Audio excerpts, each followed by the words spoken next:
पंचनामा न्यूज, सर्वसामान्य जनतेचा बुलंद आवाज।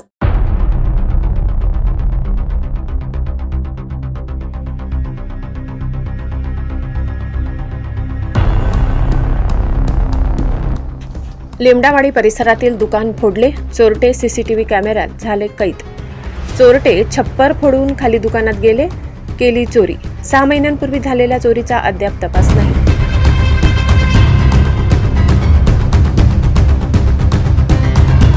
नवापूर शहरात पुन्हा दुकान व घरफोडींनी डोकेवर काढले।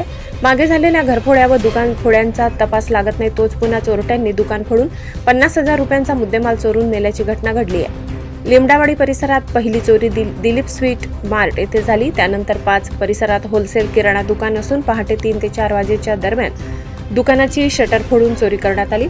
किरकोळ किराणा माल व रोकड असा एकूण 40 ते 50,000 मालाची चोरी झाल्याचे दुकान चालक दिलीप किसनचंद कोदवाडी यांनी सांगितले।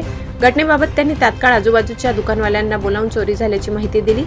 समोरच असलेल्या कापड दुकानातील सीसीटीव्ही कॅमेरा त्यांनी पाहिला। त्यामध्ये रात्री 3 वाजेच्या सुमारास 2 चोरटे अंधाराचा फायदा घेत त्यांनी आधी दुकान फोडले, चोरी करून मग त्या दुकानातील माल घेऊन जाताना दिसत आहेत। लिमडावाडी भागात एकामागून एक होत असलेल्या चोरीच्या घटनेमुळे व्यापाऱ्यांमध्ये भीतीचे वातावरण निर्माण झाले आहे। रात्री या भागात अंधार असतो, याचा फायदा चोरट्यांनी घेतलाय। यापूर्वी नेमीचंद अग्रवाल यांच्याकडे दिवसा ढवळ्या चोरी झाली होती आणि चोरटे सीसीटीव्ही कॅमेऱ्यात देखील दिसत असताना त्या चोरट्यांचा अद्याप तपास लागला नाही।